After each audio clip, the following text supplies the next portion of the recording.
I'm Jan Williams. I have the privilege to chair Public Health Wales, one of the partners in the Early Action Together programme, so I'm here today in support of the work. Well, in Public Health Wales we really focus on Healthy Planet, Healthy Wales, and a healthy Wales involves individuals, families, communities being as healthy as they can be across the life force, being as well as they can be, reducing health inequalities and enabling everyone in Wales to reach their potential, to have a prosperous, full life, to actually contribute to the health and well-being of the country, to the commonwealth of the country. But it's about helping everyone be as healthy and as well looked after as possible. And clearly that is all about prevention. And we know that the police forces in Wales are very much about community cohesion, community health and well-being, and they would much rather focus on prevention, as we've heard all day today.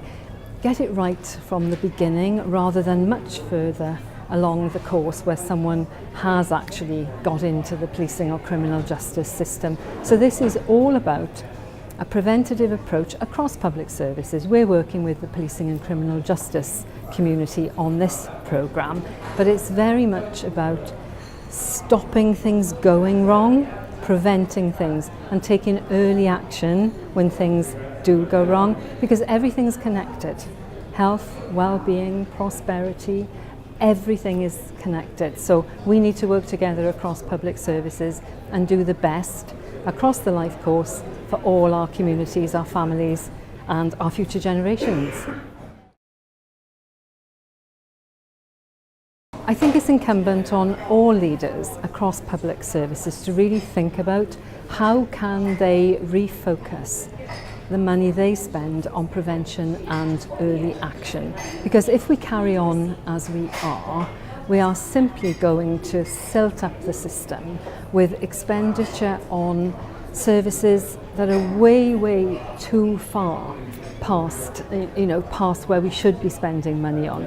We're sort of trying to put things right, we're trying to repair, we're trying to rescue, and what we should all be doing is trying to prevent the chronic ill health, the mental sort of illness and lack of mental well-being. We should be trying to work together to stop it, to build sort of coherent, resilient communities who can grasp the great opportunities that we have in Wales, and to promote everyone's health and well-being in the interests of the nation. As the Chief Executive said this morning, we need to work together to make Wales a better nation, and that's what we're about, and that's what I'd say to strategic leaders.